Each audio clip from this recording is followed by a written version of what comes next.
Good morning CFA first sem students. हम लोग computer memory वाला लेक्चर हम लोग स्टार्ट किए थे और पिछले लेक्चर में मैं कुछ हद तक कुछ स्लाइड्स का एक्सप्लेनेशन किया था। जो रिमेनिंग पोर्शंस हैं उनका एक्सप्लेनेशन मैं आज करने वाला हूं। तो जैसे कि मैंने बताया था आप लोगों को बहुत हद तक, है ना, तो मैं पूरे लेक्चर में आज कवर करने वाला हूँ पूरा ओवरव्यू। कंप्यूटर मेमोरी होता क्या है, बूटिंग क्या होता है, क्योंकि बूटिंग में हमें बहुत हद तक कुछ मेमोरीज़ के वर्क समझ में आ जाता है। बूटिंग मतलब वह प्रोसेस है कंप्यूटर को ऑन करने का। सिंपली हम जस्ट स्विच ऑन करते हैं, उसके बाद हमें कुछ समय पश्चात हमें डेस्कटॉप विंडो प्राप्त हो जाता है, तो कंप्यूटर के ऑन होने की प्रक्रिया को बूटिंग कहते हैं।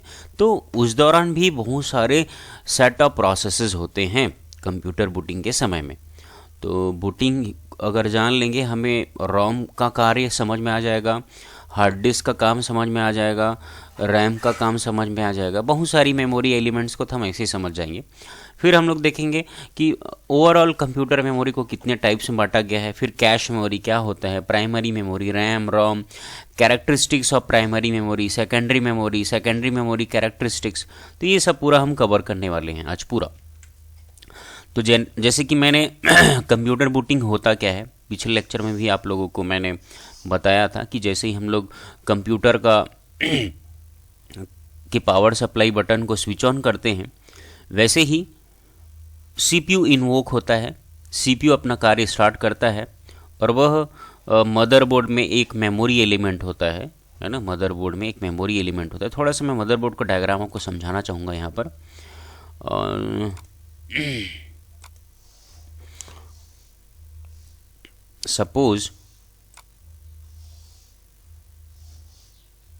सपोज ये मदरबोर्ड है, ठीक है, कंप्यूटर के, है ना, और इसी मदरबोर्ड में एक जो चिप होता है उसे CPU कहते हैं, ठीक है, और एक जो ऐसे चिप लगा होता है उसे रैम कहते हैं। तो ये हमारा रैम है, ठीक है, ये हमारा रैम है। और एक और मेमोरी एलिमेंट होता है रोम, ROM, रोम, ठीक है, रीड ओनली मेमोरी, रैम। तो देखिए ये जो है ना परमानेंटली इसी मदरबोर्ड से एम्बेडेड होता है, चिपका हुआ होता है, अटैच्ड होता है। और रैम जो चिप होता है ना उसको आप यहाँ एक क्लिप जैसा कुछ लगा होता है सिस्टम इसमें, उसे आप ओपन करके रैम को आप निकाल सकते हो, CPU को भी आप निकाल सकते हो। तो ये मदरबोर्ड में एक्सटर्नली कनेक्ट होते हैं, ऐसा भी बोल सकते हैं।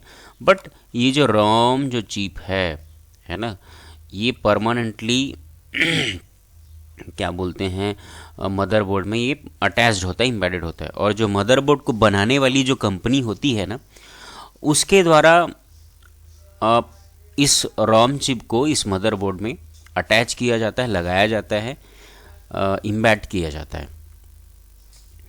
तो इस रोम चिप में एक प्रोग्राम होता है, उस प्रोग्राम को हम लोग कहते हैं बायोस, ठीक है।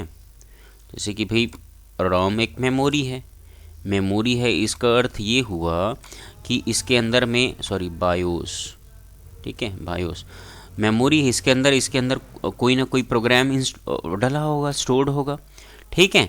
और ये इसके अंदर जो प्रोग्राम होता है उसको बायोस कहते हैं, बेसिक इनपुट आउटपुट सिस्टम। और एक बार इसमें इस प्रोग्राम के इंस्ट्रक्शंस को राइट कर देंगे, मतलब स्टोर कर देंगे, तो वो इरेज नहीं होता है। और ये इसके अंदर जो प्रोग्राम होते हैं वह कंप्यूटर जब बूट होता है, स्टार्ट होता है, सिर्फ उसी दौरान इस बायोस प्रोग्राम का कार्य होता है। ये उसी समय बस ये बायोस प्रोग्राम का रोल होता है। क्लियर है? तो और इसे नॉन वोलेटाइल मेमोरी बोलते हैं। क्यों? क्योंकि मदरबोर्ड का मैन्युफैक्चरर इसके अंदर में जो बायोस प्रोग्राम को स्टोर करता है वो एक बार स्टोर होता है, फिर उसके बाद इसे आप इरेज नहीं कर सकते हो, है ना। तो और ये परमानेंटली मदरबोर्ड में ये अटैच्ड रहता है, ये मेमोरी चिप।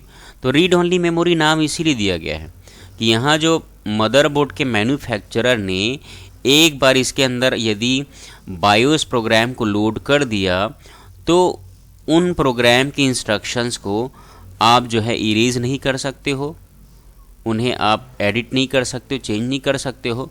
तो दैट इज़, इसीलिए बोलते हैं रीड ओनली मेमोरी। वहाँ के इंस्ट्रक्शंस प्रोग्राम को सिर्फ रीड किया जाता है, ठीक है, रीड किया जाता है, आप उन्हें चेंज मॉडिफाई नहीं कर सकते हो रोम के अंदर डले इस प्रोग्राम को, इसलिए बायोस प्रोग्राम। क्लियर है। अब दूसरी ओर है रैम। तो रैम क्या होता है, जैसे पूरे काम को करने वाला कौन होता है, हमारे कंप्यूटर के सारे कार्यों को, सारे डेटा का एग्जीक्यूशन, इंस्ट्रक्शन का एग्जीक्यूशन कौन करता है, सीपीयू। तो पता है यहाँ पर एक और मेमोरी होता है जिसको कैश मेमोरी बोलते हैं। ये रैम और सीपीयू के बीच में एक और मेमोरी होता है जिसको बोलते हैं कैश मेमोरी, ठीक है, कैश मेमोरी।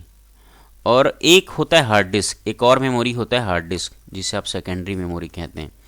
एचडी लिख देता हूँ इसको, हार्ड डिस्क। तो देखो ये दोनों टेम्पररी मेमोरी है। कौन कौन सा, कैश मेमोरी, रैम मेमोरी। होता क्या है, जैसे कि मान लो कोई मूवी है जिसे आप प्ले करना चाहते हो, आप देखना चाहते हो, ठीक है, तो मूवी रहता है हार्ड डिस्क में। परमानेंटली सारे फाइल्स को स्टोर करने वाला जो मेमोरी होता है उसे सेकेंडरी मेमोरी, या तो फिर हम लोग कहते हैं हार्ड डिस्क, कंप्यूटर में हार्ड डिस्क। तो मूवी के फाइल्स यहाँ होते हैं हार्ड डिस्क में, ठीक है।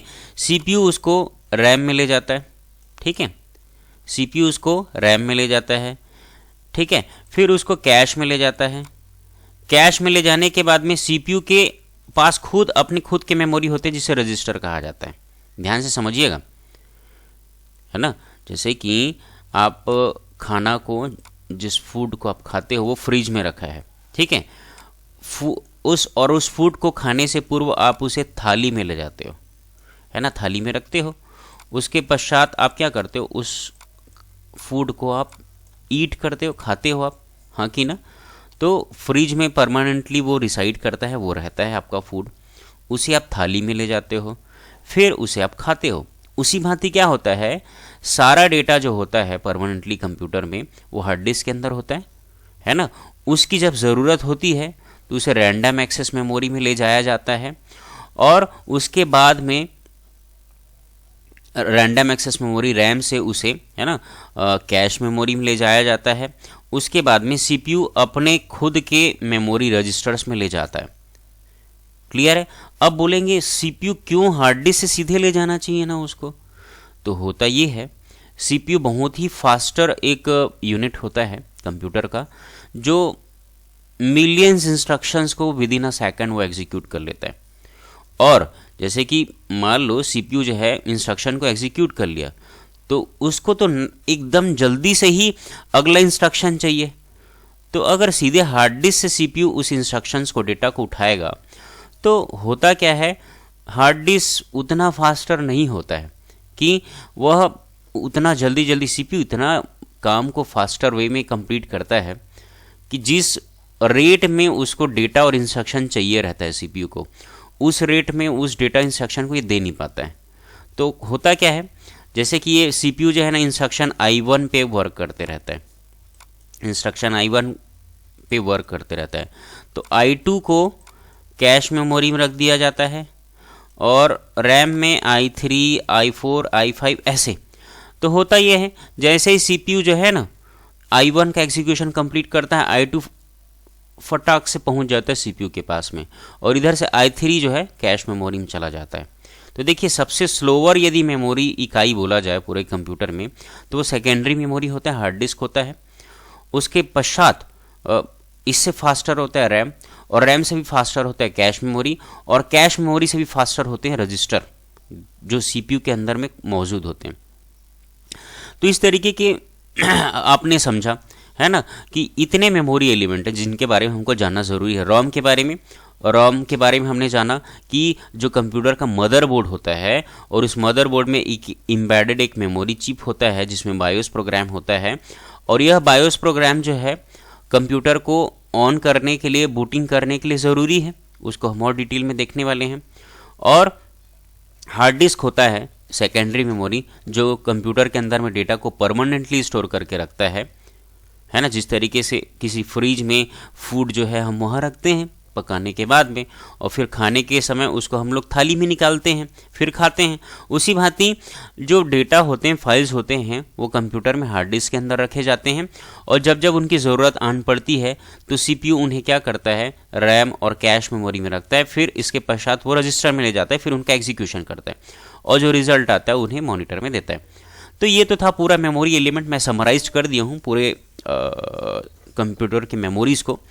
अभी हम समझते हैं बूटिंग, है ना, बूटिंग में कैसे होता है, थोड़ा डेप्थ में देखते हैं। तो भाई बूटिंग मतलब क्या होता है, सिंपली हम पावर सप्लाई ऑन करते हैं, है ना, पावर सप्लाई बटन को ऑन करते हैं और हमें डेस्कटॉप स्क्रीन प्राप्त हो जाता है। मतलब कंप्यूटर को स्टार्ट करने की प्रक्रिया को बूटिंग कहते हैं। तो इस दौरान होता क्या है, कल के लेक्चर में भी बताया था, जैसे ही पावर सप्लाई बटन हम ऑन करते हैं तो सीपीयू इन्वोक होता है। सीपीयू जो है अपना कंट्रोल ट्रांसफ़र करता है कहाँ पर, रोम चिप में, और रोम चिप में जो बायोस प्रोग्राम होता है वो सीपीयू से 3 मेजर कार्यों को कराता है। Post operation, power on, self test, जिसके तहत सीपीयू जो है अपने खुद के सारे पेरिफेरल्स, है ना, पेरिफेरल मतलब जो कंप्यूटर में एक्सटर्नली कनेक्ट किए जाते हैं, है ना, तो सीपीयू जो है अपने सारे पेरिफेरल्स, अपने सारे कंपोनेंट्स की टेस्टिंग करता है कि सारे के सारे हेल्दी स्टेट में है कि नहीं। यदि किसी में फॉल्ट उसे नज़र आता है या उसे फॉल्ट आइडेंटिफाई होता है सीपीयू को, तो वो उस फॉल्ट को यूज़र को नोटिफाई करने के लिए बीप कोड जनरेट करता है। फॉर एग्जांपल, यदि ये जो रैम है मदरबोर्ड में प्रॉपरली नहीं कनेक्टेड रहा तो वो टू टू टू ऐसा कंटिन्यूस बीप साउंड करता है। तो ये पोस्ट ऑपरेशन के दौरान ही होता है, जिस दौरान वो चेक करता है सारे ही पेरिफेरल्स को कि सारे हेल्दी स्टेट में हैं अथवा नहीं। उसी दौरान ही ये बीप साउंड जनरेट किए जाते हैं, क्योंकि उसी दौरान ही उसे समझ में आता है सीपीयू को कि रैम में फॉल्ट है, वो अपने स्लॉट में प्रॉपरली कनेक्टेड नहीं है मदरबोर्ड के स्लॉट में, तो ऐसा कंटिन्यूस बीप कोड वो जनरेट करता है। तो that this is your post operation, जिसमें कंप्यूटर सीपीयू अपने खुद के ही कंपोनेंट्स की टेस्टिंग करता है, चेकिंग करता है कि सारे प्रॉपरली कनेक्टेड हैं अथवा नहीं, सारे हेल्दी स्टेट में है कि नहीं। फिर सीपीयू बायोस को रीड किया, पहला काम ये किया। बायोस प्रोग्राम को रीड करने के बाद बायोस ही इंस्ट्रक्ट करता है सीपीयू को कि आप क्या करिए, टाइम डेट को अपडेट करिए। तो मैंने कल बताया था कि इस मदरबोर्ड में एक चिप रहता है CMOS नाम का, है ना, CMOS नाम का एक चिप रहता है, कॉम्प्लीमेंट्री मेटल ऑक्साइड सेमीकंडक्टर, और ये सीपीयू में एक लिथियम बैटरी होती है। तो इंटरनली ये CMOS चिप जो है इसी लिथियम बैटरी से पावर गेन करते हुए इंटरनली जैसे हम कंप्यूटर को ऑफ कर देते हैं, वह क्रिटिकल इन्फॉर्मेशन जैसे कि डेट और टाइम, इस तरीके की इन्फॉर्मेशन को CMOS जो चिप है वो मेंटेन करते रहती है। तो सीपीयू जो है टाइम और डेट को यहाँ से रीड करती है और सिस्टम के टाइम और डेट को अपडेट कर देती है। तो ये दूसरा काम हो गया सीपीयू बायोस के प्रोग्राम को रीड करने के बाद में। फिर बायोस का प्रोग्राम सीपीयू को इंस्ट्रक्ट करती है कि आप हार्ड डिस्क में जाइए और वहाँ पर होगा ऑपरेटिंग सिस्टम, और उस ऑपरेटिंग सिस्टम को आप ले जाइए कहाँ पर, रैम में। उस ऑपरेटिंग सिस्टम को ले जाइए कहाँ पर, लोड करिए कहाँ पर, रैम में। तो तीसरा टास्क करता है सीपीयू, है ना, रोम चिप के बायोस प्रोग्राम को रीड करने के बाद। फिर ऑपरेटिंग सिस्टम जो कि परमानेंटली हार्ड डिस्क में रखे जाते हैं, और जिस दौरान कंप्यूटर हमारा ऑन होता है उसी दौरान ऑपरेटिंग सिस्टम को रैम में लोड कर दिया जाता है, और रैम में लोड होने के बाद ही यूज़र को यह डेस्कटॉप विंडो प्राप्त होता है। तो आप देख सकते हैं ओवरऑल बूटिंग में अगर हम जैसे कंप्यूटर बटन को ऑन करते हैं तो ऑपरेटिंग सिस्टम जो कि हार्ड डिस्क में होता है उसे ले जाया जाता है रैम में, और रैम में लोड होने के बाद ही आपका कंप्यूटर कंप्लीटली आपके लिए रेडी हो जाता है आपके कमांड्स को लेने के लिए। उसके बाद ही आप इस पर वर्क कर पाते हैं। तो हमने समझा कंप्यूटर बूटिंग क्या होता है। अगर शॉर्ट में बोले कंप्यूटर को ऑन करने की प्रक्रिया, और थोड़ा डेप्थ में बोलें, थोड़ा डेप्थ में बोलें तो ऑपरेटिंग सिस्टम की लोडिंग बूटिंग के दौरान ही होता है। जैसे ही हम पावर सप्लाई ऑन करते हैं फिर ऑपरेटिंग सिस्टम जो है मेजरली हार्ड डिस्क में रहता है, फिर वो मेजरली क्या कंप्लीटली वहीं रहता है और वो रैम में लोड कर दिया जाता है। उसके बाद ही कंप्यूटर का डिस्प्ले हमें मिलता है, डेस्कटॉप हमें प्राप्त होता है, तब हम कंप्यूटर पे ऑन करने लायक हो जाते हैं। तो ये तो था बूटिंग। अब हम लोग स्टार्ट करते हैं computer memory, a memory is just like a human brain. Computer का जो मेमोरी है वह हमारे मस्तिष्क जैसा ही है। It is use to store data and instruction. जिस तरीके से हम अपने मेमोरी में डेटा इंस्ट्रक्शंस स्टोर करते हैं, उसी भांति कंप्यूटर के अंदर भी इन मेमोरी का क्या उपयोग है, डेटा और इंस्ट्रक्शंस को स्टोर करने का। Computer memory is the storage space in the computer. Computer memory computer के अंदर में स्टोर करने के स्पेसेस होते हैं। Where data is to be processed and instruction required for processing are stored, है ना, जहां पर उन डेटा को स्टोर किए जाते हैं जिन पर प्रोसेसिंग की जानी है, और वो निर्देश को स्टोर किए जाते हैं जो उन डेटा पर ऑपरेशन क्या होना है यह तय करता है। फॉर एग्जाम्पल, जैसे कि मैं यूज़र है ना, यूज़र जो है मान के चलते हैं, इन कलर में ब्लैक ले लेता हूँ, ठीक है, ये यूज़र है, ठीक है, वो बोलता है 2 और 3 को ऐड करो, 2 और 3 को क्या करो, ऐड। तो 2 और 3 जो है वो डेटा हो गया, और प्लस क्या है, वो इंस्ट्रक्शन हो गया, है ना, जो कि बता रहा है कि 2 और 3 पर कौन सा ऑपरेशन करना है सीपीयू को। तो इन्हीं डेटा और इंस्ट्रक्शंस को मेमोरी में स्टोर किया जाता है। ये लाइन वही बोल रहा है कि where data is to be processed, मतलब मेमोरी में उन डेटा जिन पर प्रोसेसिंग की जानी है, and instruction required for processing are stored, और वो इंस्ट्रक्शन जो इन डेटा पर कौन सा ऑपरेशन किया जाना है उसे तय करता है। उन इंस्ट्रक्शंस को और डेटा को मेमोरी में स्टोर किया जाता है। The memory is divided into large number of small parts called cell. तो ये जो मेमोरी होता है, कंप्यूटर का मेमोरी, वह ये सपोज कंप्यूटर का मेमोरी है, ठीक है, ये कंप्यूटर का मेमोरी है।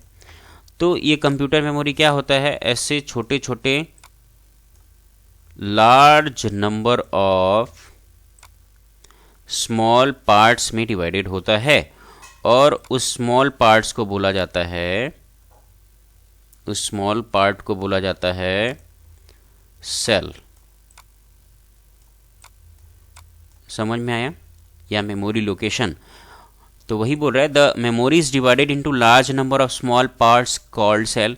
और जो कंप्यूटर की जो मेमोरी होती है ना, ऐसे कई छोटे छोटे पार्ट्स में डिवाइडेड होता है, और उन पार्ट को बोला जाता है सेल या मेमोरी लोकेशन। ईच लोकेशन और cell has a unique address, और हर प्रत्येक लोकेशन का, है ना, प्रत्येक जो लोकेशन होते हैं उनका खुद का एड्रेस होता है। लाइक ये मान लो सेल नंबर 0 है, ये सेल नंबर 1 है, ये सेल नंबर 2 है, सेल नंबर 3 है, ये सेल नंबर 4 है, ये सेल नंबर 5 है, ये सेल नंबर 6, ऐसे ही। ये तो जैसे किसी कॉलोनी में ले लो आप, कॉलोनी में कई हाउसेज होते हैं, और प्रत्येक इंडिविजुअल हाउसेज के अपने खुद के यूनिक एड्रेस होते हैं, है ना, जैसे कि house number H1, house number S2, house number S3, कुछ इस तरीके का। दूसरी भांति आपका मेमोरी भी ऐसे कई छोटे छोटे पार्ट्स में डिवाइडेड होता है, और प्रत्येक पार्ट्स का अपना खुद का यूनिक एड्रेस होता है, ठीक है। तो ये तो था, और प्रत्येक जो पार्ट होते हैं उन्हें सेल कहा जाता है। अब देखते हैं कंप्यूटर में मेमोरी टाइप्स। तो जैसे कि मैंने भाई, कंप्यूटर मेमोरी बेसिकली 3 कैटेगरी में बांटा गया है, primary memory, cache memory, secondary memory, ठीक है। तो प्राइमरी मेमोरी की कैटेगरी में रखा गया है रैम और रोम को। थोड़ा समझिएगा, इन्हें प्राइमरी मेमोरी क्यों कहते हैं, क्योंकि जैसे ही प्राइमरी मतलब प्राथमिक, जो बहुत ही ज़्यादा इंपॉर्टेंट हो। तो भाई जैसे ही मैं कंप्यूटर को, मैंने बूटिंग में समझाया कि जैसे ही मैं पावर सप्लाई बटन को ऑन करता हूँ, सीपीयू सबसे पहले जिस मेमोरी को रीड करता है, एक्सेस करता है, वो रोम है। और रोम में ना बायोस प्रोग्राम होता है, और वो बायोस प्रोग्राम कंप्यूटर को गाइड करता है कि कैसे उसे अपने प्राइमरी वर्क को करना है। जैसे हम सवेरे उठते ही हमारे मस्तिष्क में होता है कि हमें टॉयलेट जाना है, ब्रश करना है, मुंह धोना है। उसी भांति ना, जैसे कंप्यूटर को ऑन हम करते हैं, तो ऑन करते ही उसे कौन कौन से प्राइमरी टास्क करने हैं, जैसे कि पोस्ट ऑपरेशन, डेट टाइम का अपडेशन, ऑपरेटिंग सिस्टम को रैम में लोड करना। तो वो सारा जो गाइडलाइन है वो रोम में जो बायोस प्रोग्राम होता है उस बायोस प्रोग्राम में लिखा होता है। वो बायोस प्रोग्राम ही सीपीयू को गाइड करता है कि आप पहले पोस्ट ऑपरेशन करिए, फिर डेट और टाइम को अपडेट करिए, फिर ऑपरेटिंग सिस्टम को लोड करिए। तो ये पूरा इंस्ट्रक्शंस कहाँ से मिलता है सीपीयू को? रोम से। इसीलिए बड़ा ज़रूरी है रोम, इसीलिए इसे प्राइमरी कैटेगरी में रखा गया है। अब रैम, रैंडम एक्सेस मेमोरी, रोम के बारे में बताइए। नॉन वोलेटाइल होता है। नॉन वोलेटाइल क्यों? क्योंकि मैंने बताया कि रोम एक ऐसा मेमोरी चिप होता है जिसे मदरबोर्ड का जो मैन्युफैक्चरर होता है, जब उस मदरबोर्ड को फैब्रिकेट करते रहता है, जब वो उस मदरबोर्ड का निर्माण करते रहता है, तो उस दौरान इस रोम चिप को बनाया जाता है और उसे मदरबोर्ड में इम्बेड किया जाता है, और उसके अंदर में जो वो प्रोग्राम स्टोर करता है, जिसे बायोस प्रोग्राम बोलते हैं, उसे मिटाया नहीं जा सकता, उसे इरेज नहीं किया जा सकता, वो परमानेंट हो जाता है ना। वोलेटाइल मतलब जो उड़ जाए, और नॉन वोलेटाइल मतलब जो ना उड़े, जो ना इरेज हो। तो रोम एक ऐसा मेमोरी चिप है जिसके अंदर जो प्रोग्राम स्टोर किया जाता है मदरबोर्ड के मैन्युफैक्चरर के द्वारा, वह इरेज नहीं किया जा सकता। एक बार यदि रोम में आपने डेटा को राइट कर दिया या स्टोर कर दिया तो फिर वो इरेज नहीं होता है। कुछ और रोम है जैसे कि प्रोग्रामेबल रीड ओनली मेमोरी है ना, और ये ई प्रोम जो है। तो देखो ये जो है ना, एक बार इसमें आप डेटा को राइट कर दोगे तो यहाँ से डेटा जो है इरेज नहीं किया जा सकता। और एक और कुछ स्पेशल प्रकार के रोम होते हैं जिन्हें इलेक्ट्रिक पावर सप्लाई प्रोवाइड करते हुए, है ना, हीट करते हुए वहाँ के डेटा को इरेज किया जा सकता है। तो ये दो प्रकार के हैं बेसिकली, बट हम जो कंप्यूटर में यूज़ करते हैं दैट इज़ वो नॉन वोलेटाइल होता है। अब हम देखते हैं रैम, है ना, रैंडम एक्सेस मेमोरी। मैंने जैसे बताया अब ये रैम क्यों आवश्यक है? सीपीयू जिस डेटा पे वर्क करती है उसे वो प्रोसेस करने के लिए वो कहाँ लेके आता है? रैम में, फिर कैश मेमोरी में लाता है, फिर सीपीयू उस पर प्रोसेसिंग करती है। तो हर टास्क को करने के लिए रैम का होना आवश्यक है, इसीलिए इसे प्राइमरी कैटेगरी में रखा गया। रैंडम एक्सेस मेमोरी ये दो प्रकार का होता है, स्टैटिक रैम और डायनेमिक रैम, आगे चल के बताऊंगा। फिर कैश मेमोरी मैंने बताया अभी, है ना, कि कैश मेमोरी क्या होता है? रैम और सीपीयू के मध्य में इंटरमीडिएटर का काम करता है। मतलब मान लो ये सीपीयू है तो, है ना, वो, और सीपीयू जो इंस्ट्रक्शन I1 पे काम कर रहा है तो I2 को कैश में रखता है सीपीयू, I3 I4 रैम में रखे रहेंगे। क्यों? क्योंकि जैसे ही सीपीयू I1 पर काम कर ले, डेटा इंस्ट्रक्शन I1 पर काम कर ले, तुरंत ही I2 जो है इसको मिल जाए, उसको वेट करना पड़े, किसको? सीपीयू को। इस सोच के साथ में कैश मेमोरी को भी कंप्यूटर के अंदर रखा गया है जो कि फास्टर होता है रैम से। और देखो कोई डेटा रैम में होता है उसे कैश में लाया जाता है, और सीपीयू के पास खुद का मेमोरी एलिमेंट होता है जिसे रजिस्टर कहते हैं, तो फिर कैश से डेटा वहाँ जाता है। ठीक है। अब secondary memory, secondary memory computer के वे मेमोरी होते हैं जहां पर डेटा को परमानेंटली स्टोर करके रखा जाता है। जैसे कि हम कंप्यूटर में पिक्चर्स स्टोर करते हैं, मूवीज़ स्टोर करते हैं, कई सॉफ्टवेयर्स स्टोर करके रखते हैं, तो वो कहाँ होता है? सेकेंडरी मेमोरी में, है ना। जैसे कि SSD हार्ड डिस्क ड्राइव, ठीक है, CD हो गया, फ्लॉपी डिस्क हो गया, मैग्नेटिक टेप हो गया, जहाँ इन्फॉर्मेशन और डेटा को परमानेंटली स्टोर करते हैं वो सेकेंडरी मेमोरी होता है। तो ये ओवरऑल चीज़ों को, ये कंप्यूटर का की मेमोरी है, इसी को हम आगे थोड़े डीप में पढ़ते हैं। तो चलिए स्टार्ट करते हैं कैश मेमोरी। तो देखो होता क्या है, जैसे कि आप कोई भी डेटा कीबोर्ड से टाइप करते हो, इनपुट करते हो, वो रैम में जाता है। रैम में जाने के बाद वो कैश में जाता है। कैश में जाने के बाद सीपीयू के पास अपनी खुद के मेमोरी एलिमेंट होते हैं जिसे रजिस्टर बोलते हैं। ठीक है, तो मैं थोड़ा हाइलाइटर यूज़ कर लेता हूँ। देखो यदि यूज़र को सपोज 2 और ये यूज़र कहता है 2 और 3 को मुझे ऐड करके दो, तो आप कीबोर्ड में जो भी डेटा टाइप करते हो ना वो जाता है रैम में। और रैम में डेटा कब तक रहता है? जब तक उस डेटा की प्रोसेसिंग कर नहीं लेता कौन? सीपीयू, है ना, तब तक। या तो फिर जब तक पावर, मान लो अचानक से आप टाइप कर रहे हो, वो डेटा रैम में है और अचानक से पावर सप्लाई बंद हो गया, लाइट बिजली बंद हो गया, तो वो डेटा यहाँ से इरेज हो जाएगा। तो इसको वोलेटाइल मेमोरी बोलते हैं रैम को। क्यों? क्योंकि इसमें डेटा कुछ ही देर तक रखे जाते हैं, और जैसे उन डेटा को आप सेव कर देते हो हार्ड डिस्क में चला जाता है, सेकेंडरी मेमोरी में चला जाता है। तो देखिए 2 और 3 को ऐड करना है तो आप कीबोर्ड से उनको सप्लाई करते हो कंप्यूटर को, तो वो डेटा को रैम में रखा जाता है। ठीक है, रैम के पश्चात उन्हें कैश मेमोरी में भेजा जाता है, और फिर कैश मेमोरी से सीपीयू, है ना, सीपीयू के पास अपने खुद के मेमोरी एलिमेंट होते हैं जिसे बोला जाता है रजिस्टर, है ना। तो रजिस्टर सीपीयू के अंदर मौजूद मेमोरी एलिमेंट होते हैं जो रैम या कैश मेमोरी के डेटा को यहाँ लोड करती है। तो रजिस्टर में 2 3, देखो ये 2 3 सबसे पहले कहाँ लाया गया होगा, रैम में, फिर ये 2 3 को कहाँ भेजा गया होगा, कैश में, और यहाँ रजिस्टर, फिर ये 2 3 को कहाँ रखे गए होंगे, सीपीयू के रजिस्टर में। यहाँ सीपीयू उन्हें अरिथमेटिक लॉजिकल यूनिट में भेजेगा, और फिर उसके बाद उसका जो रिजल्ट आया 5 वो कैश में जाएगा, फिर यहाँ जाएगा रिजल्ट, फिर आपको स्क्रीन में मिलेगा कि भाई 2 और 3 को जिसको आप ऐड कर रहे थे वो 5 है, फिर आउटपुट आपको यहाँ से आप देख लोगे। तो कैश मेमोरी के बारे में हम क्या समझ रहे हैं, देखो सीपीयू इतना फास्टली इंस्ट्रक्शंस को डेटा की प्रोसेसिंग करता है कि जिस रेट में डेटा इसको चाहिए रहेगा उस स्पीड से रैम इसको डेटा नहीं दे पाता है।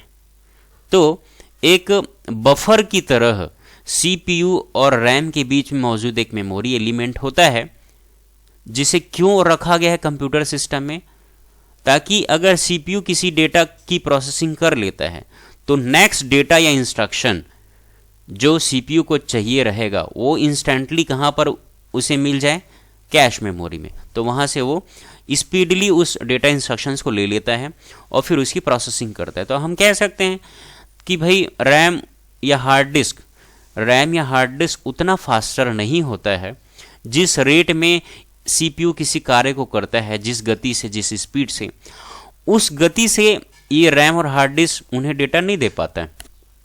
तो इनसे भी ज़्यादा एक फास्टर मेमोरी एलिमेंट होता है कैश मेमोरी, जहाँ पर फ्यूचर में जिन डेटा और इंस्ट्रक्शन पर सीपीयू प्रोसेस करना है वो उसे एडवांस में यहाँ लोड करके रख दिया जाता है। तो इस तरीके से कह सकते हैं कैश मेमोरी जो है रैम और सीपीयू के मध्य एक इंटरमीडिएट बीच में उपलब्ध एक मेमोरी इकाई होता है जो हार्ड डिस्क रैम से भी फास्टर होता है और डेटा और इंस्ट्रक्शन को सीपीयू को स्पीडली ये ट्रांसफ़र करता है। तो ये तो था cache memory.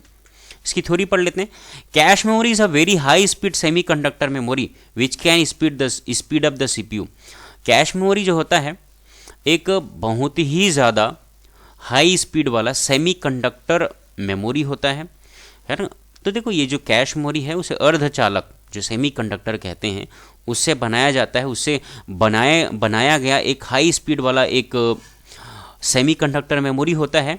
It acts as a buffer between the CPU and the main memory. और मेन मेमोरी मतलब ये रैम और सीपीयू के बीच में बफर का काम करता है। बफर मतलब समझ ही सकते हैं कि जैसे मुझे ये सीपीयू है, इसे नेक्स्ट मिलने वाले जो डेटा और इंस्ट्रक्शन है उसको रैम यहाँ एडवांस में यहाँ रखते जाता है, मतलब सीपीयू ही रखवाता है यहाँ पर रैम से डेटा को। तो ये बफर की भांति प्रयोग में आता है सीपीयू और रैम के बीच में। It is use to hold those parts of data and program which are most frequently use by the CPU. और ये जो कैश मेमोरी है इसका इस्तेमाल क्या है, जो फ्रिक्वेंटली सीपीयू के द्वारा यूज़ में आने वाले डेटा और जो प्रोग्राम हैं उन्हें कैश मेमोरी स्टोर करके रखता है। The parts of data and programs are transferred from the disk to cache memory. और वो डेटा और प्रोग्राम जो सीपीयू के द्वारा यूज़ में आने वाले हैं उन्हें हार्ड डिस्क या रैम से ऑपरेटिंग सिस्टम जो है कैश मेमोरी में रखता है, from where the CPU can access them, है ना। तो होता क्या है, वो प्रोग्राम और डेटा जो हार्ड डिस्क और रैम में उनकी आवश्यकता यदि सीपीयू है तो हमारे कंप्यूटर के अंदर जो ऑपरेटिंग सिस्टम मौजूद होता है उन डेटा और प्रोग्राम को, है ना, जिन्हें सीपीयू एक्सेस करना चाहता है, यूज़ करना चाहता है, उसे ऑपरेटिंग सिस्टम जो है कैश मेमोरी में डाल के रख देता है। The advantages of cache memory are as follows, है ना। जो कैश मेमोरी का जो एडवांटेज है, फ़ायदा है, वो क्या है, cache memory is faster than main memory. Main memory मतलब रैम। तो ये कैश मेमोरी जो होता है पहला एडवांटेज ये है, ये रैम से फास्टर होता है। It consumes less access time as compare to main memory, है ना। तो अगर मान लो कोई डेटा है जैसे 2 है, उसको सीपीयू यहाँ से डायरेक्ट ले जाती है, तो और कोई डेटा है उसको यहाँ से ले जाती है, तो भाई यहाँ से ले जाने में उसको ज़्यादा टाइम लगेगा और यहाँ से ले जाने में उसे कम समय लगेगा। तो एक्सेस टाइम जो है कम लगता है कैश मेमोरी से यदि वो ले जाता है डेटा को तो वहाँ तक। It stores the program that can be executed within a short period of time. और वो कैश मेमोरी में ऐसे प्रोग्राम्स और इंस्ट्रक्शंस को रखे जाते हैं जिन्हें, ताकि कैश मेमोरी में रखा इसीलिए जाता है ताकि शॉर्ट टाइम में सीपीयू जो है उन्हें कैरी कर ले, अपने पास ले जाए और उन्हें एग्जीक्यूट कर ले। It stores data for temporary use, है ना। ये जो डेटा, ये जो कैश मेमोरी में भी डेटा जो है तभी तक रहता है जब तक सीपीयू उस पर वर्क अपना कर नहीं लेता। टेम्पररी समय के लिए यहाँ पर डेटा रहता है, तो ये तो था कैश मेमोरी। अब चलते हैं प्राइमरी मेमोरी। तो मैंने बताया मेमोरी के अगर हायरार्की की आप देखेंगे, प्राइमरी मेमोरी में रैम और रोम आते हैं, तब हम लोग ये इसके बारे में पढ़ने वाले हैं, ये प्राइमरी मेमोरी बेसिकली है क्या, ठीक है। तो primary memory holds only those data and instructions on which the computer currently working, ठीक है। तो ये जो रैम होता है ये प्राइमरी मेमोरी में आता है। तो वो पहला जो वाक्य है बोल रहा है कि primary memory holds only those data, है ना, which are currently used by the CPU. तो जिस पर उसको करेंटली अभी वर्क करना है सीपीयू को, जैसे यूज़र ने बोला 2 और 3 को ऐड करके मुझे दो, तो अभी प्रेजेंटली सीपीयू को 2 और 3 पर वर्क करना है। तो सीपीयू को जिन डेटा की आवश्यकता होती है उन्हीं डेटा को ये प्राइमरी मेमोरी रैम जो है होल्ड करके रखती है। It has a limited capacity and data is lost when power is switched off. और ये जो प्राइमरी मेमोरी होता है रैम, प्राइमरी मेमोरी रैम, यह इसकी कैपेसिटी लिमिटेड होती है। जैसे कि किसी आपने सुना होगा किसी कंप्यूटर में 2 GB का रैम है, 4 GB का रैम है, 8 GB का रैम है ना। आपने ये नहीं सुना होगा 500 GB का रैम है इस कंप्यूटर में करके। तो इसकी कैपेसिटी लिमिटेड होती है, 1 GB, 2 GB, 4 GB, 8 GB, 16 GB, ऐसा कुछ ज़्यादा नहीं रहता ये। It generally made up of semiconductor device. और ये जो प्राइमरी मेमोरी रैम होता है इसे सेमीकंडक्टर जो होते हैं उनसे बनाया जाता है। This memories are not as fast as register. मैंने बताया सीपीयू के खुद के पास उनके रजिस्टर्स होते हैं, तो ये रजिस्टर्स से कम फास्ट होते हैं, मतलब स्लो होते हैं ये। The data and instruction required to be processed resides in memory, है ना। सीपीयू को जिन डेटा और इंस्ट्रक्शंस पर कार्य करने होते हैं वो मेन मेमोरी में होता है ना, रैम में होता है। इट इज़ डिवाइडेड इनटू 2 सब कैटेगरीज रैम एंड रोम। जो प्राइमरी मेमोरी होता है उसे 2 कैटेगरी में बांटा गया है, रैम और रोम। आप देख सकते हैं रैम और रोम। और इसे प्राइमरी इसीलिए बोलते हैं क्योंकि देखो रोम कब हेल्प करता है, रोम में जो बायोस प्रोग्राम है वो कब हेल्प करता है, जब कंप्यूटर को बूट करना होता है, जब कंप्यूटर हमारा ऑन होता है उस दौरान इसमें जो बायोस प्रोग्राम है वो गाइड करता है सीपीयू को कि बिगनिंग में उसे कौन कौन से कार्य करने हैं। और रैम को प्राइमरी इसलिए बोलेंगे क्योंकि हर डेटा और हर इंस्ट्रक्शन जिस पर सीपीयू को वर्क करना है, प्रोसेस करना है, वो सारे डेटा और इंस्ट्रक्शंस कहाँ रखे जाते हैं, रैम में रखे जाते हैं। इसीलिए इन्हें प्राइमरी मेमोरी बोला जाता है दोनों को। देखते हैं अब रैम के बारे में पढ़ते हैं, है ना। वैसे तो मदरबोर्ड में रैम ना कुछ ऐसा चिप है, मदरबोर्ड के अंदर में ऐसा चिप है। मैंने एक डायग्राम भी बनाया था कि मदरबोर्ड में ये एम्बेडेड, मतलब मदरबोर्ड में ये रहता है रैम करके। तो रैम के बारे में देखते हैं। RAM stands for random access memory, मतलब रैम का जो विस्तारित रूप है, पूरा नाम है, वो है random access memory. Known as physical और primary memory of the computer. RAM को कंप्यूटर का फिजिकल या प्राइमरी मेमोरी भी बोलते हैं। It holds the information and data which are being currently executed by the processor. और रैम जो है उन डेटा और इंस्ट्रक्शंस को होल्ड करके रखती है जिन्हें प्रोसेसर या सीपीयू के द्वारा प्रोसेस किया जाना है। It holds the data until the power is on. As the power supply gets off, the data inside RAM is erased. Due to this, it is known as volatile memory of the computer. तो देखो RAM की खासियत क्या है, यह data instructions को तभी तक रखती है जब तक कंप्यूटर को हम कॉन्स्टेंटली या कंटिन्यूसली पावर सप्लाई दे रहे हैं। मतलब कंप्यूटर जब तक ऑन है तब तक ही रैम जो है डेटा और इन्फॉर्मेशन को अपने अंदर होल्ड करके स्टोर करके रखती है, और जैसे ही पावर सप्लाई ऑफ हो जाता है, इलेक्ट्रिसिटी कट ऑफ हो जाता है, वहाँ से डेटा इरेज हो जाता है, डिलीट हो जाता है। इसीलिए इस मेमोरी को वोलेटाइल बोलते हैं। वोलेटाइल मतलब जो उड़ जाता है, वहाँ नहीं रहता है। जैसे कि बोलते हैं आप कपूर को दिया में जलाओ, कपूर का एक चीज़ नहीं बचने वाला है। आप पारा को हाथ में लोगे, वो टेम्परेचर की वजह से पारा का एक एटम मॉलिक्यूल आपके हाथ में नहीं रहेगा, वो उड़ जाता है। उसी भांति रैम को वोलेटाइल मेमोरी कहा जाता है। क्यों? क्योंकि डेटा इन्फॉर्मेशन जब तक कंप्यूटर को पावर सप्लाई मिल रहा है लगातार, तब तक ही डेटा इन्फॉर्मेशन रैम के अंदर रहेंगे। अदरवाइज जैसे ही पावर सप्लाई कट ऑफ होगा, पावर सप्लाई नहीं मिलेगा कंप्यूटर को, वहाँ से डेटा और इन्फॉर्मेशन इरेज्ड हो जाते हैं, डिलीट हो जाते हैं। तो दैट इज़ वाई इसे वोलेटाइल मेमोरी भी कहते हैं रैम को। और ये दिखता कैसे है? इस तरीके का कुछ चिप होता है रैम, है ना, आप देख सकते हैं। और ये मदरबोर्ड में ऐसे ना, मदरबोर्ड में खांचे होते हैं, स्लॉट्स होते हैं, वहाँ पर इन्हें लगाया जाता है। अब इसके टाइप देखो, एक स्टैटिक रैम होता है और दूसरा होता है डायनेमिक रैम। द टर्म यही लिखा गया है, द है ये, the term static differentiate S RAM from D RAM which must be periodically refreshed. S RAM is faster and more expensive than D RAM. It is typically use for CPU cash while D RAM is use for computers memory. देखो मैंने बताया cache memory, तो ये जो S RAM होता है static RAM है ना, ये ज़्यादा फास्टर होता है as compare to the dynamic RAM, है ना. दो प्रकार का रैम आता है, एक स्टैटिक रैम और डायनेमिक रैम. जो स्टैटिक रैम होता है वह फास्टर होता है डायनेमिक रैम की अपेक्षा, और इन्हें कंप्यूटर में कैश मेमोरी की तरह इसे यूज़ किया जाता है. मतलब कंप्यूटर को जो कैश मेमोरी है वो स्टैटिक रैम होता है.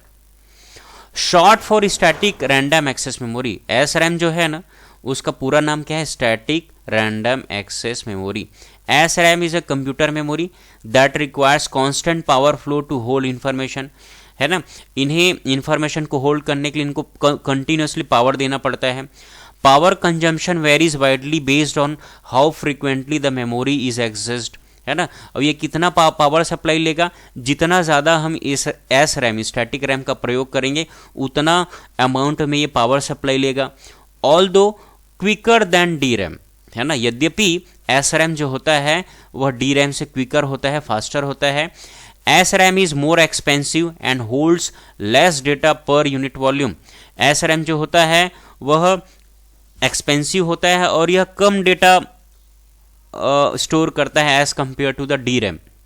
Therefore it is more commonly used in cache and video card memory only. तो यह क्या बोलते हैं, कैश मेमोरी की तरह और जो वीडियो कार्ड होते हैं, है ना, उनमें एस रैम का प्रयोग किया जाता है, स्टैटिक रैम का. डी रैम, डायनेमिक रैम, ये रैम का दूसरा टाइप है. Short for dynamic random access memory. DRAM is one of the most commonly found RAM modules in PC compatible personal computer and workstations.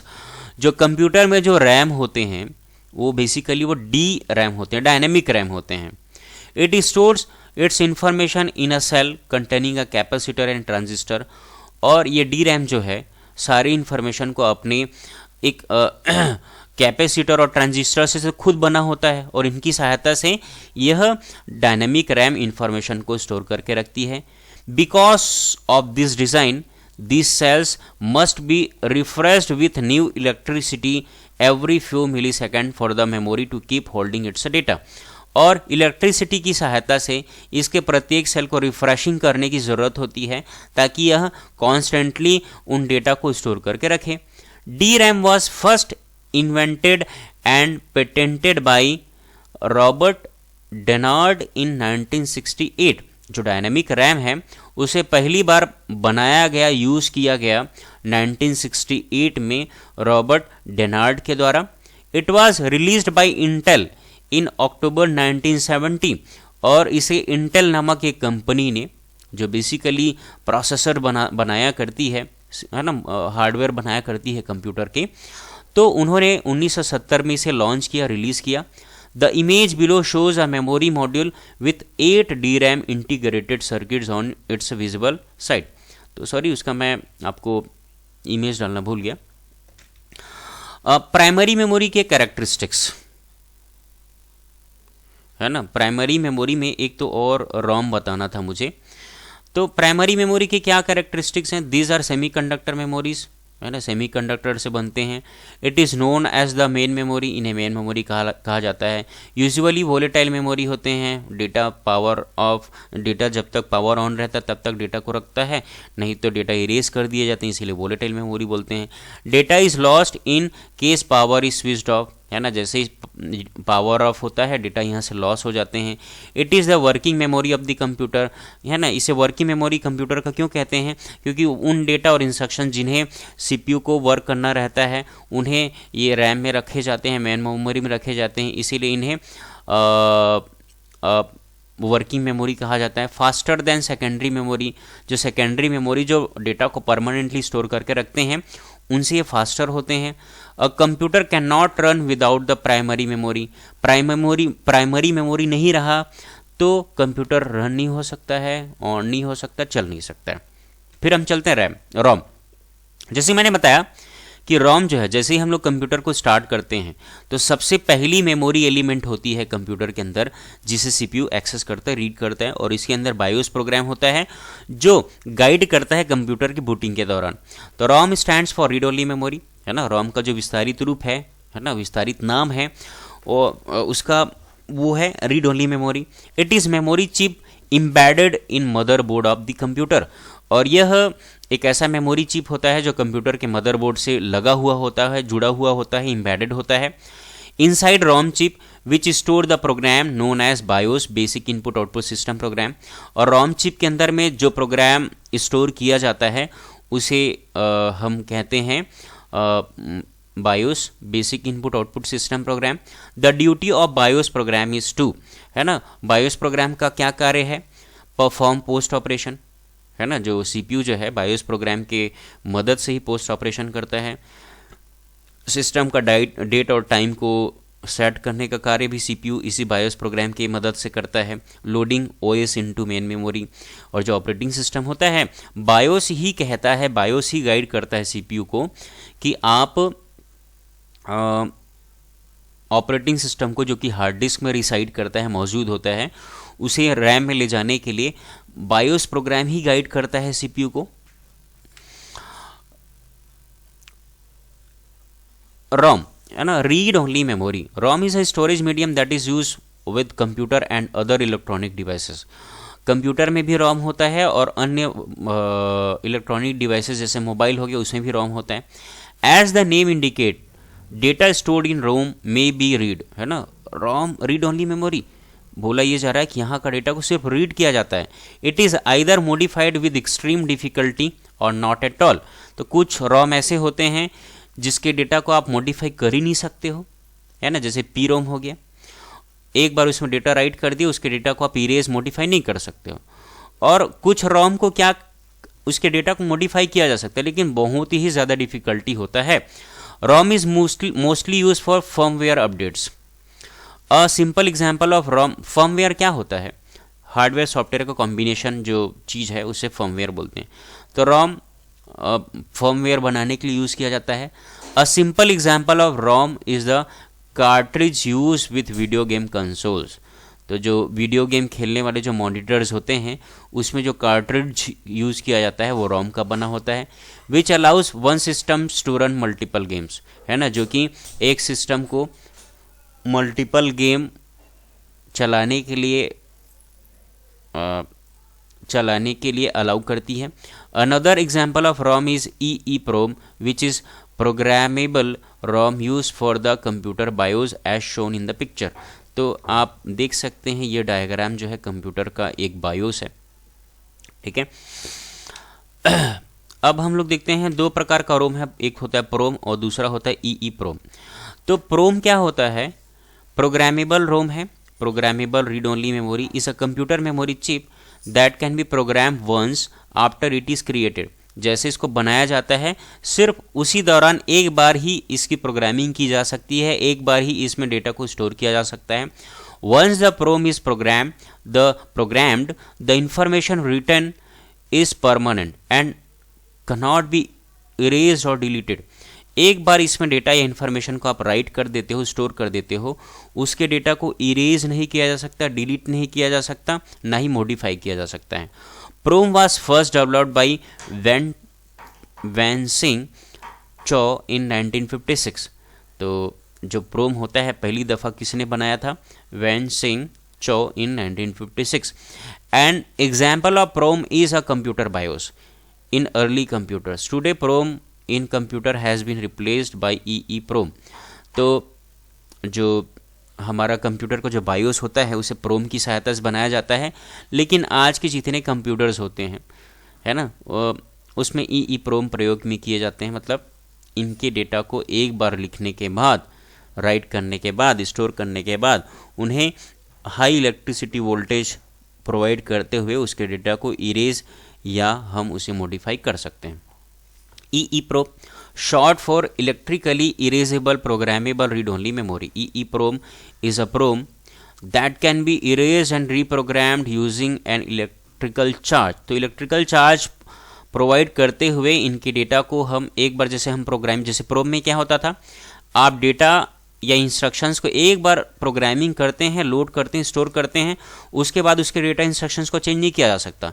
लेकिन EEPROM क्या होते हैं? Electrically erasable programmable read only memory. मतलब electrical charge provide करते हुए उसके programming या उसके अंदर जो डेटा स्टोर्ड है, इंस्ट्रक्शन स्टोर्ड है, उनको आप इरेज कर सकते हो, चेंज कर सकते हो और दोबारा उसमें आप प्रोग्रामिंग कर सकते हो, फिर से स्टोर कर सकते हो डेटा को। EEPROM was developed by George Perlegos while at Intel in 1978। तो 1978 में जॉर्ज पर्लजॉस के द्वारा इसे इन्वेंट किया गया। And unlike most memory inside a computer it remembers it's data without power. और ये विदाउट पावर के भी अपने डेटा को स्टोर करके रख सकता है। ठीक है। Secondary memory, this type of memory is also known as external memory और नॉन वोलेटाइल। इन्हें कंप्यूटर का बाह्य मेमोरी या एक्सटर्नल मेमोरी कहा जाता है, या नॉन वोलेटाइल है। नॉन वोलेटाइल क्यों बोल रहे हैं? क्योंकि ये डेटा को परमानेंटली स्टोर करके रखती। मैंने बताया जैसे हार्ड डिस्क, आपके कंप्यूटर के अंदर में मेमोरी को, पिक्चर्स को, मूवीज़ को लोड करके रखती है परमानेंटली। जब आप पावर सप्लाई ऑफ कर देते हो तब पर भी से। It is slower than the main memory. जो मेन मेमोरी होते हैं रैम, रोम, उनसे ये स्लोअर होता है। These are use for storing data information permanently. यह डेटा और इन्फॉर्मेशन को परमानेंटली स्टोर करके रखती है। CPU directly does not access this memories, है ना। CPU जो है इन मेमोरी को डायरेक्टली एक्सेस नहीं करती है। Instead they are accessed via input output routines. जो इनपुट आउटपुट प्रोग्राम्स होते हैं, रूटीन्स होते हैं, उनके द्वारा इन्हें एक्सेस किया जाता है। The contents of secondary memories are first transfer to the main memory and then the CPU can access it. तो जो सेकेंडरी मेमोरी के जो डेटा होते हैं उन्हें प्राइमरी मेमोरी, मेन मेमोरी में ले जाया जाता है, उसके बाद ही CPU उनको एक्सेस करता है। For example disk, CD-ROM, DVD, hard disk, ये सारे एग्जाम्पल है सेकेंडरी मेमोरी के। आप देख सकते हैं ये हार्ड डिस्क है कंप्यूटर का, ये CD है, DVD है, पेन ड्राइव है, ये SSD हार्ड डिस्क है, फ्लॉपी डिस्क है, ये मैग्नेटिक टेप है। तो ये सारे सेकेंडरी मेमोरी के एग्जाम्पल है जो डेटा को परमानेंटली स्टोर करके रखती है और इन्हें कंप्यूटर का एक्सटर्नल मेमोरी या बाह्य मेमोरी भी कहते हैं। कैरेक्टरिस्टिक्स है सेकेंडरी मेमोरी के। These are magnetic and optical memories, है ना। मैग्नेटिक एलिमेंट और ऑप्टिकल एलिमेंट से बने होते हैं, इसीलिए इन्हें मैग्नेटिक या ऑप्टिकल मेमोरी भी कहा जाता है। It is known as the backup memory. इन्हें कंप्यूटर का बैकअप मेमोरी भी बोलते हैं। It is non volatile memory है। ये नॉन वोलेटाइल होते हैं, क्यों? क्योंकि डेटा यहाँ पर परमानेंटली रिसाइड करते हैं, स्टोर्ड होते हैं। Data is permanently stored even if power is switch off. Power switch off कर दिया जाता है फिर भी डेटा यहाँ पर परमानेंटली होता है। जैसे कि रैम में क्या होता है, जैसे ही पावर सप्लाई ऑफ वहाँ का डेटा इरेज हो जाता है, इसीलिए उसको वोलेटाइल बोलते हैं। लेकिन सेकेंडरी मेमोरी के केस में क्या होता है, पावर सप्लाई आप ऑफ कर देते हो, बावजूद इसके वो डेटा को कंटेन करके रखता है, स्टोर करके रखता है। दैट इज़ वाई इसे नॉन वोलेटाइल मेमोरी भी कहते हैं। It is use for storage of data in computer, है ना। कंप्यूटर में डेटा स्टोरेज के लिए इसे यूज़ किया जाता है। कंप्यूटर में run without the secondary memory.